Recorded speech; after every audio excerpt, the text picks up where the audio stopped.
If one were to choose the greatest and most mysterious architectural work of mankind, the pyramids would undoubtedly be a strong contender. Along with mummies and sphinx statues, the Grand Pyramids of Egypt are a favorite theme in movies, adventure stories, and horror tales. The Pyramid of Giza, believed to have been built at least 12,000 years ago, predates the existence of ancient Egyptians and is likely the work of a prehistoric civilization. To this day, there is no official, fully accurate answer to the mysteries of the pyramids. It's no coincidence that the Pyramid of Giza, the highest and last remaining of the 7 wonders of the ancient world, stands in the highest position and is the last remaining wonder.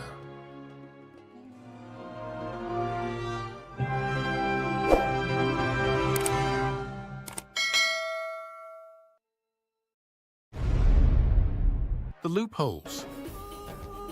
Conventionally, it is believed that the ancient Egyptians built the pyramids at Giza around 2500 BC, but this argument reveals several flaws. Firstly, scientists estimate that the Egyptians would have had to use about 2.4 million stone blocks, each weighing between 2 to 4 tons, and some even weighing up to 250 tons. Amidst the vast desert, how could the ancient Egyptians transport these stones to construct such colossal pyramids? Various hypotheses and conjectures have been proposed to explain this mystery, but from an architectural and construction perspective, these methods are not entirely convincing. Secondly, the Giza Pyramid complex was designed and built entirely differently. They do not have an internal frame system, but the precisely measured stone blocks provide stability and durability for the pyramids. These pyramids also lack religious symbols or inscriptions inside, arousing suspicion that they were not built by the ancient Egyptians, who always carved characters in their tombs.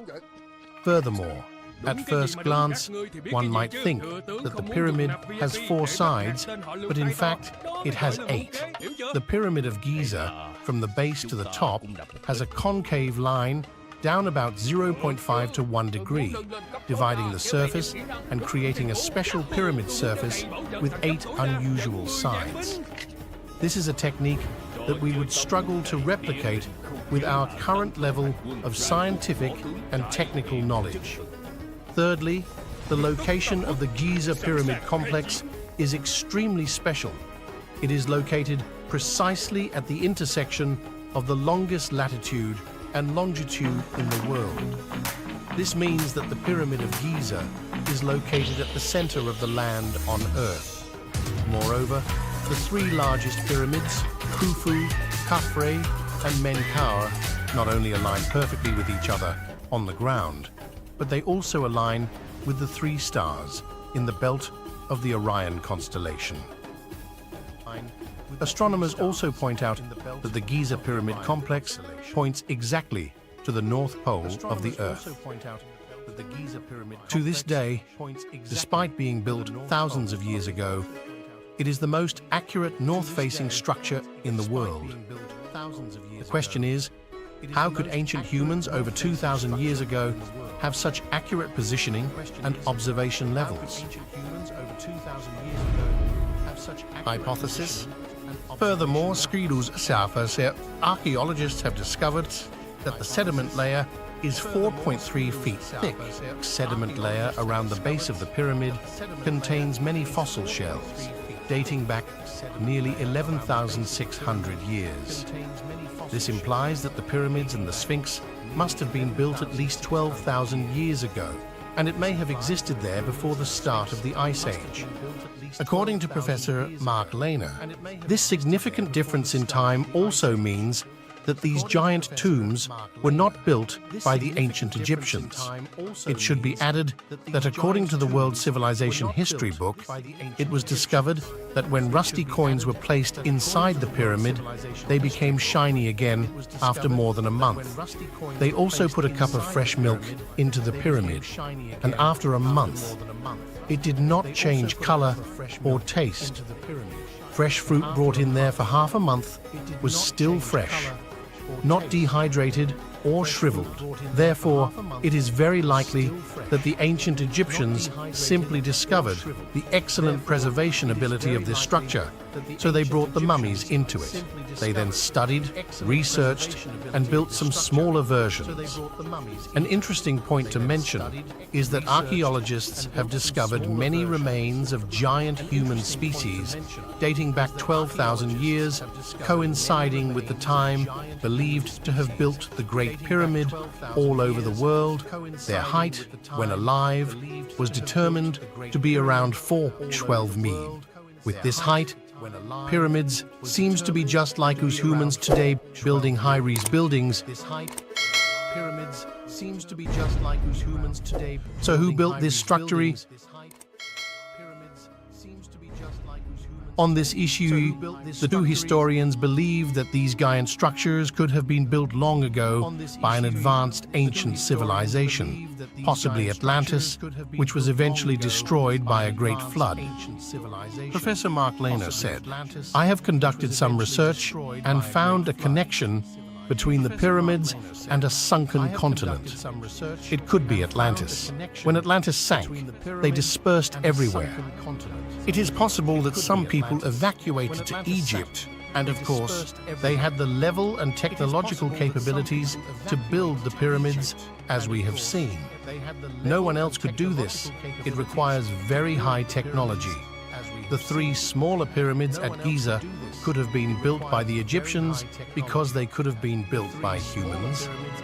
However, to say that the largest pyramid, with 250,000 stone blocks, some of which weigh up to 250 tons, was built by the Egyptians is completely unreasonable. We can't even move them with all the equipment we have now.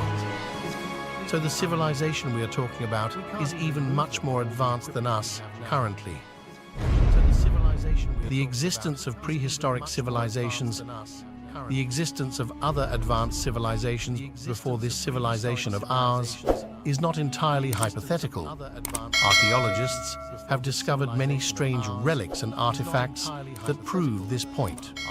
For example, in June 1968, American collector William Master found a 5 centimeter thick stone on which was a fossil of a human shoe print, along with another very special trace, a fossil of a trilobite being crushed.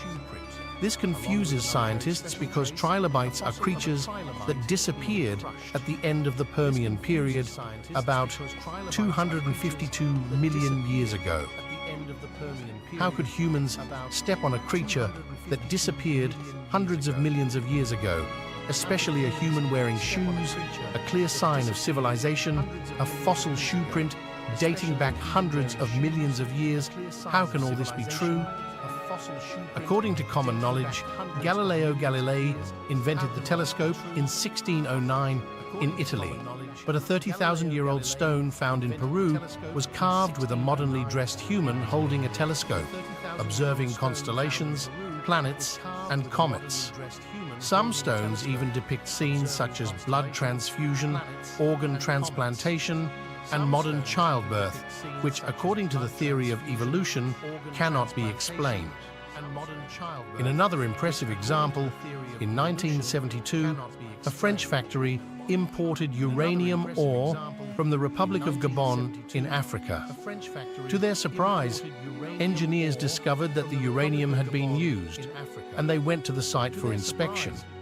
The result was the discovery that the location of the ore sample was a large nuclear reactor that existed 1.8 billion years ago and operated for nearly 500,000 years. The structure of the reactor is modern and arranged so reasonably that humans today cannot construct it. There are many other unexplained ancient ruins scattered all over the world. Many brave scientists have admitted that there were various prehistoric civilizations that existed and disappeared many times in long history.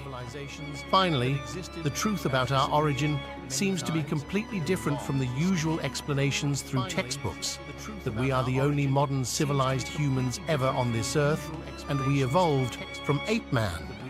Only those who dare to rise above these defining perceptions, accept and rationally consider archaeological discoveries and achievements, can truly perceive the real truth.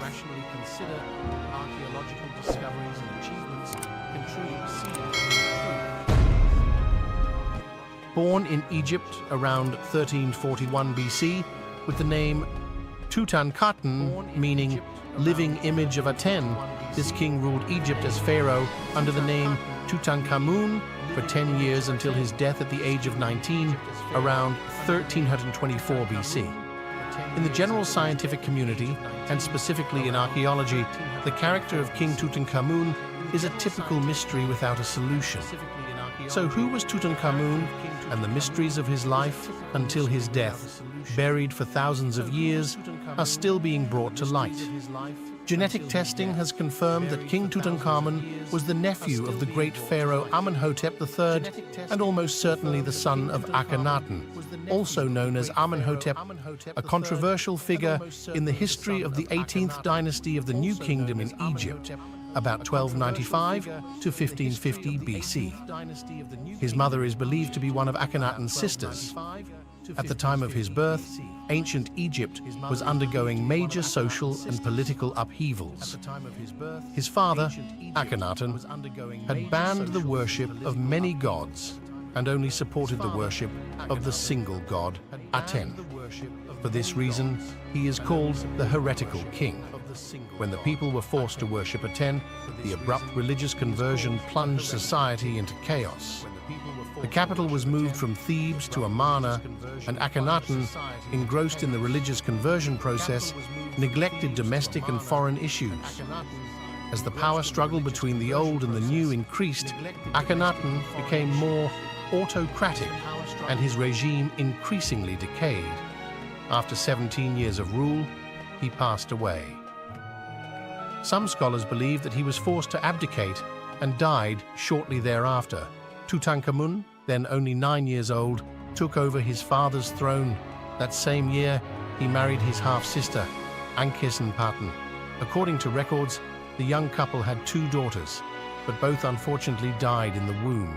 Because he came to power at such a young age, during the first few years of his reign, he was controlled by a chancellor named Ai, supported by Horemheb, Egypt's top military commander at the time.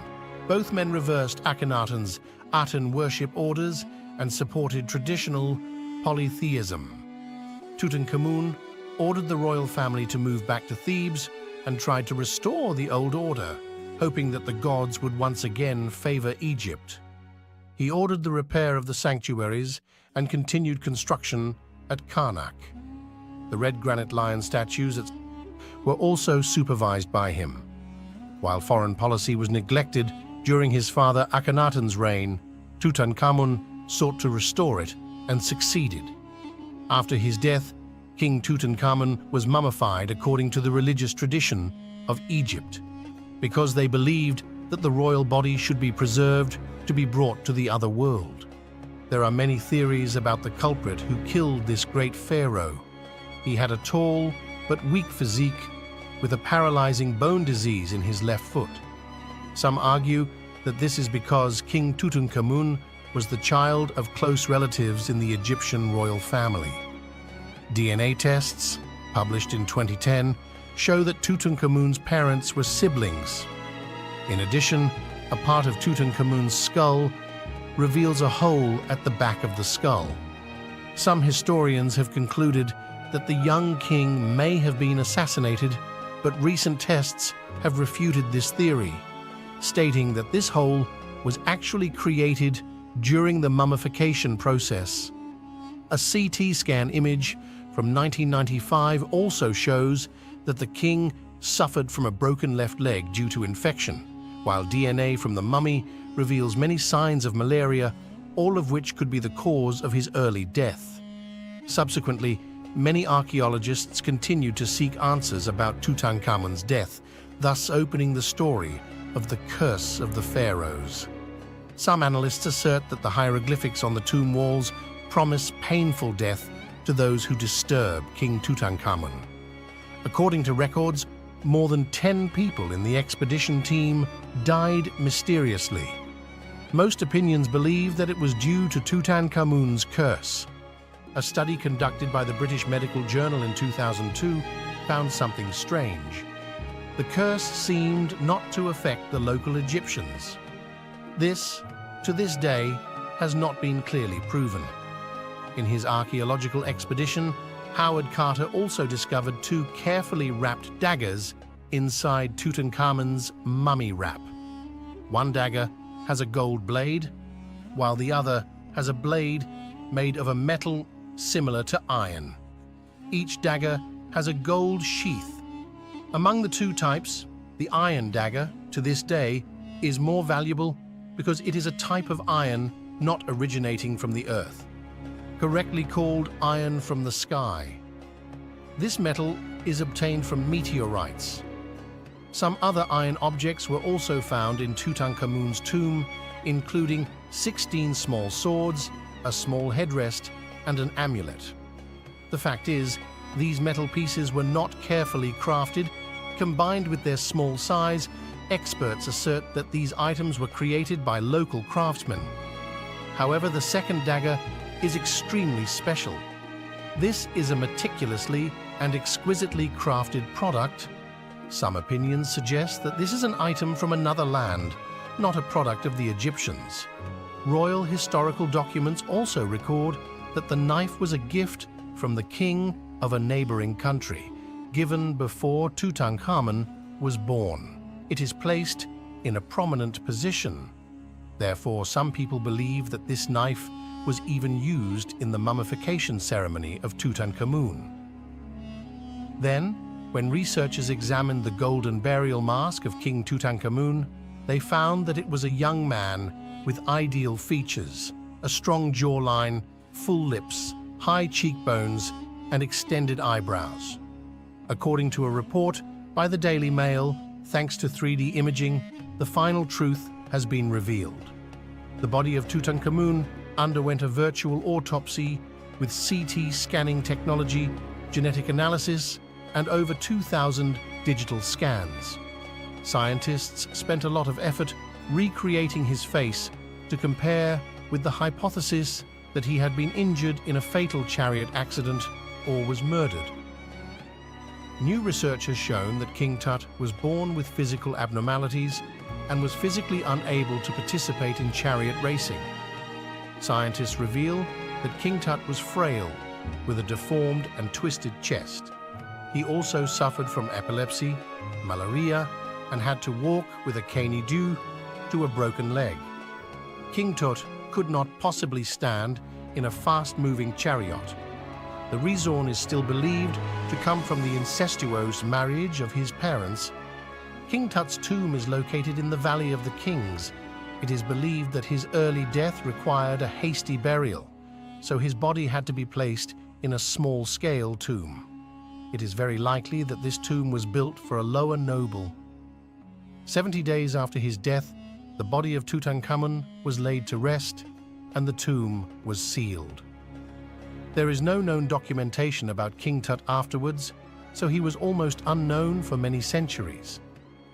Even the location of the tomb was lost until 1922, when British archaeologist Howard Carter discovered the tomb, which had been sealed for over 200 years. The vast treasure trove and treasures of the tomb, intended to bring the king to the other world, revealed an astonishing amount about royal life in ancient Egypt. From then on, King Tutankhamun quickly became the world's most famous pharaoh.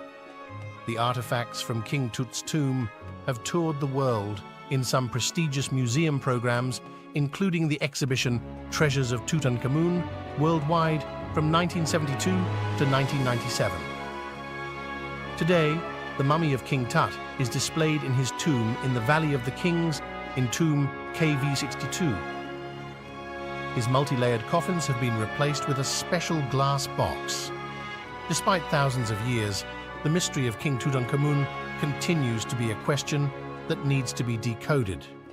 If it is said that who built the pyramids, making us so hard to understand, then the scientific knowledge and techniques it contains are profound to the point that makes us admire immensely. However, to approach and explore the pyramids is not simple. Many scientists, out of curiosity, those who intend to peek at treasures or tomb robbers, have violated the curses of the pharaohs to the point of losing their lives.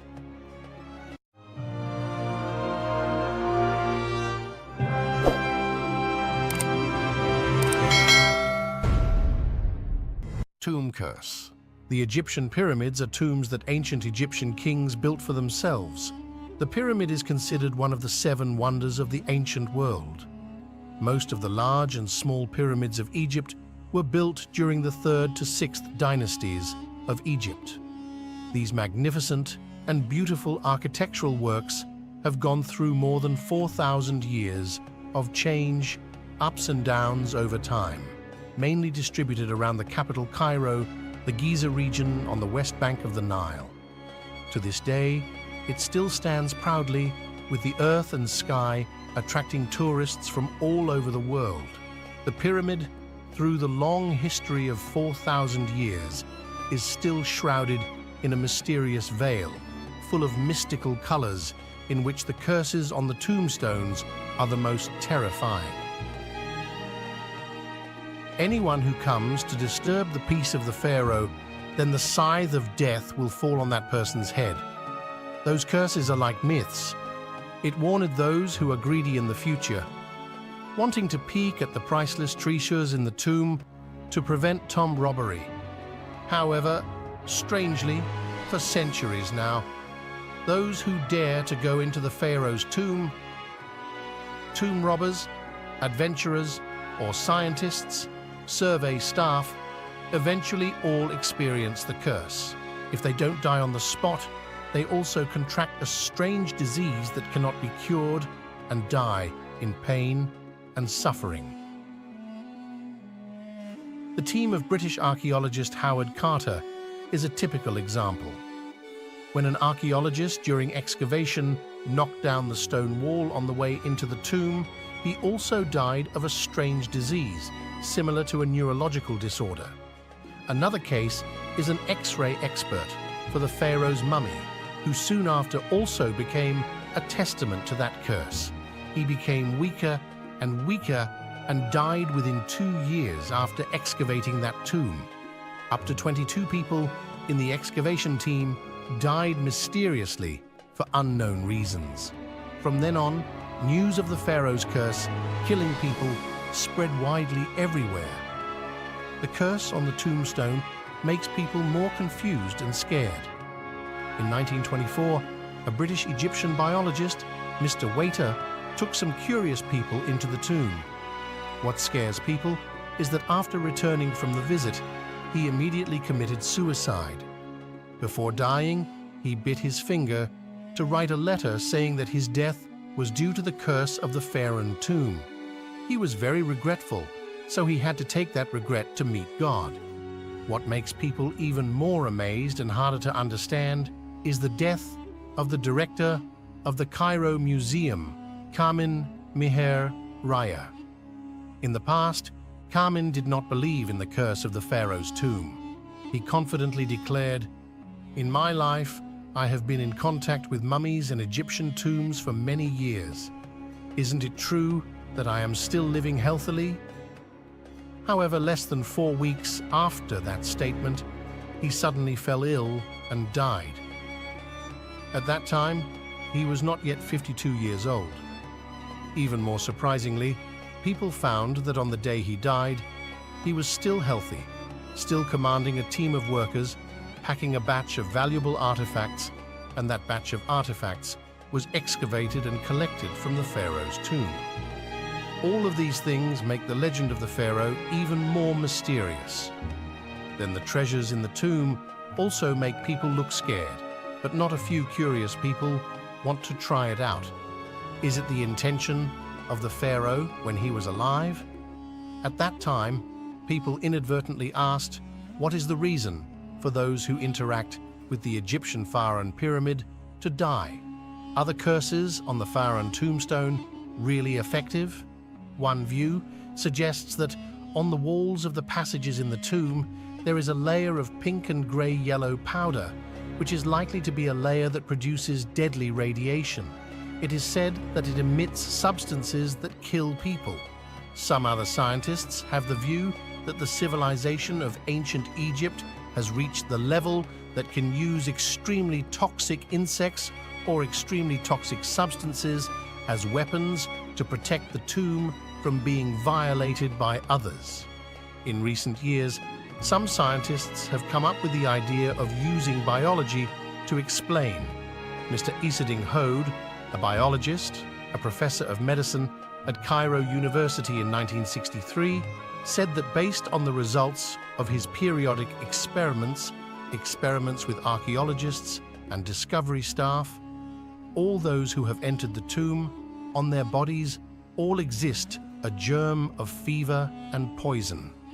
And because of the infection, these people will have respiratory inflammation and then eventually lead to suffocation and death. But why can these germs be so tenacious and vigorous in the tomb? Why can they live for 4,000 years in the mummies? Even scientists cannot explain. Until 1983, a French female doctor named Philhydro, after many years of research, concluded that the cause of death was due to hypersensitivity to harmful bacteria of the excavators. According to the disease manifestations found in these people, she explained that after the ancient Egyptian pharaohs died, they were buried with gold, silver, jewelry, clothes, and also many fruits and foods.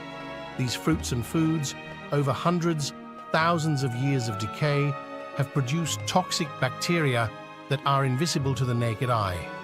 These bacteria cling in the tomb. When excavated, inhaling these toxins, then the lungs will get acute disease. Professor Domitian, when crawling into the tomb, just excavated to stamp the inscription. Then there are still full of toxic bacteria in it, so he was infected and died. To this day, the explanation of this female doctor is considered the most reasonable. But what exactly are the curses on the pharaoh's tombstone? This still needs further research by scientists. Even recently, scientists have discovered issues related to what is called tower energy. We don't know what that is, we can't guess. Some other scientists have proposed the hypothesis that what is called the curse of the pharaoh may come from the structure of the pyramid itself.